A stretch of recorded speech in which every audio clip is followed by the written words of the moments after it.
Ever feel like modern life is a constant battle? A never-ending flood of notifications, deadlines, and social pressures. It's overwhelming, right? Your focus is scattered. Your emotions are a roller coaster, and a quiet moment of peace feels like a distant dream. But what if I told you that the strongest weapon for building mental toughness wasn't invented in some high-tech lab, but was perfected thousands of years ago? Welcome to Hidden Samurai Code. Today, we're diving into the ancient world of Stoicism. Now, when you hear Stoic, you might picture someone cold and emotionless, suppressing everything they feel. But that's a huge misconception. Stoicism isn't about getting rid of emotions.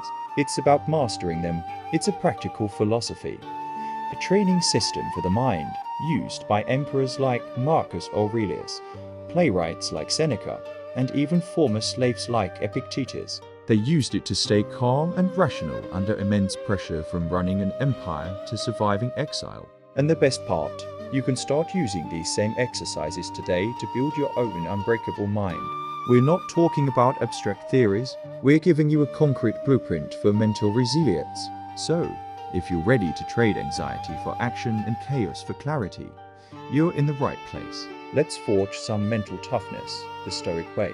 Let's start with our first exercise, negative visualization. This might sound pessimistic, but stick with me. It's incredibly powerful. The Stoics called it premeditatio malorum, or the PI meditation of evils. The idea is to prepare your mind for potential loss to reduce its power over you. So, here's how you do it. Find a quiet space and for just 5 minutes, vividly imagine losing something or someone you deeply value. It could be your job, a prized possession, or even a close relationship. Allow yourself to feel the initial sting of that imaginary loss. See the details, feel the emotions. It's not meant to be a dark spiral, just a brief, controlled visit to a possible future. Now, after those 5 minutes, open your eyes, come back to the present. What do you feel? Almost instantly, a wave of gratitude washes over you. That thing you were just imagining losing is still here. You appreciate it on a much deeper level. The fear of loss, which creates so much of our daily anxiety, begins to fade. Why?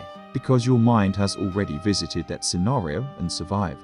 You've shown yourself that even in the face of loss, you can endure. Seneca wrote that what we suffer in imagination is often worse than what we suffer in reality. By confronting our fears in a controlled way, we strip them of their power. It's a mental inoculation against the shocks and surprises of life.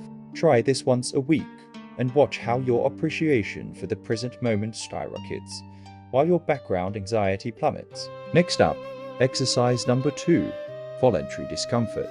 Look, real growth never happens when you're comfortable. It happens when you push your boundaries, even just a little. The Stoics knew this, and they actively sought out small, manageable challenges to build their resilience. Think of it like lifting weights for your mind. You don't start with a 300-pound barbell. You start with something you can handle and build from there. So, how can you practice this today? It's simpler than you think. Take a cold shower for the last 30 seconds.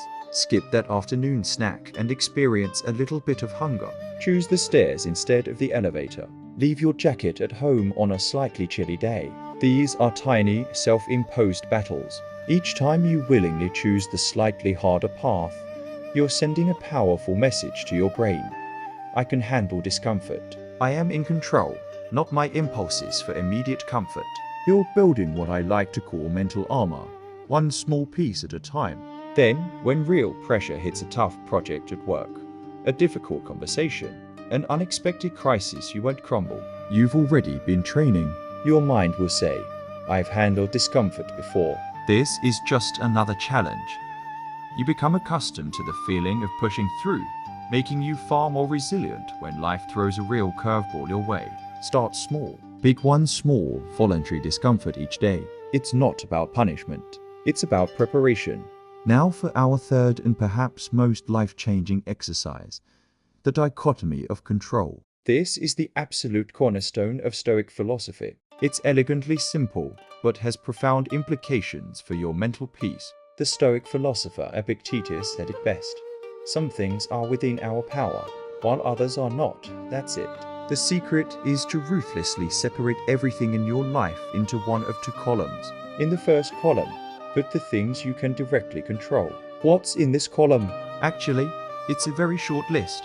It includes your thoughts, your judgments, your actions, your effort, and the words you choose to say. That's pretty much it. Now, the second column, things you cannot control. This list is endless. It includes what other people think of you, whether they like you, the weather, the economy, getting sick, and the final outcome of your efforts. You can put in the work, but you can't guarantee the promotion. You can be a kind person, but you can't make someone like you. The Stoic practice is to focus every ounce of your energy on the first column, your actions and choices, and learn to be indifferent to the second. Letting go of the uncontrollable doesn't mean being passive. It means you stop wasting precious time and energy worrying about things you can't change. This mental shift creates an almost instant sense of peace and empowerment.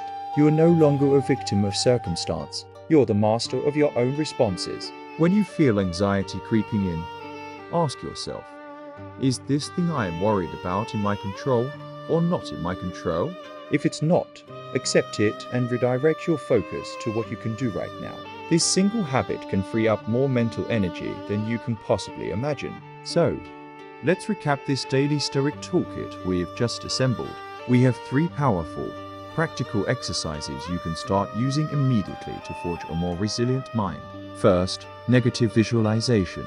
By spending a few minutes imagining loss, you vaccinate yourself against fear and flood your life with gratitude for what you have right now. It transforms anxiety about the future into appreciation for the present. Second, voluntary discomfort.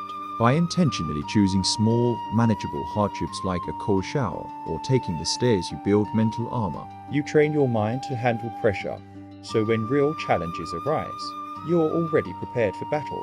You prove to yourself, day after day, that you are tougher than your desire for comfort. And third, the dichotomy of control. This is your master key to mental clarity. By separating the world into what you can control and what you cannot, and focusing solely on your own actions and efforts, you unlock a profound sense of peace. You stop wasting energy on things you can't change and become the calm, rational architect of your own life. Imagine the cumulative effect of these practices. Starting your day with negative visualization makes you grateful. Choosing a small voluntary discomfort makes you feel strong. Navigating your day with the dichotomy of control makes you feel calm and focused. One exercise a day, practiced consistently, can fundamentally transform your identity. It's not a loud, dramatic overhaul. It's a quiet, powerful, internal shift. You become less reactive and more deliberate. You become less fragile and more robust. This isn't just ancient philosophy. It's a timeless operating system for the human mind, as relevant today as it was in a Roman court or on a Greek battlefield. You have the tools. The question is, will you use them? I want to leave you with one final thought. So often, we think mental toughness means being an emotionless rock, never getting knocked down. But that's not it at all. The Stoics understood that life would inevitably knock you down. You will face setbacks, you will feel pain, and you will experience loss. Mental toughness isn't about never falling. It's about how quickly you get back up. It's about maintaining your inner calm and rationality while you do it. It's about focusing on your next step, not on the fact that you stumbled. The goal is to rise faster each time, a little wiser, and a little stronger. With these exercises, you're not just building a defense against the chaos of modern life. You're building a launching pad for your own growth. You are building a mind that doesn't just survive, but thrives under pressure. Thank you for joining us on Hidden Samurai Code. If you found this useful, remember to like and subscribe for more practical wisdom to build an unbreakable mind. Let us know in the comments which exercise you are going to try first. See you in the next one.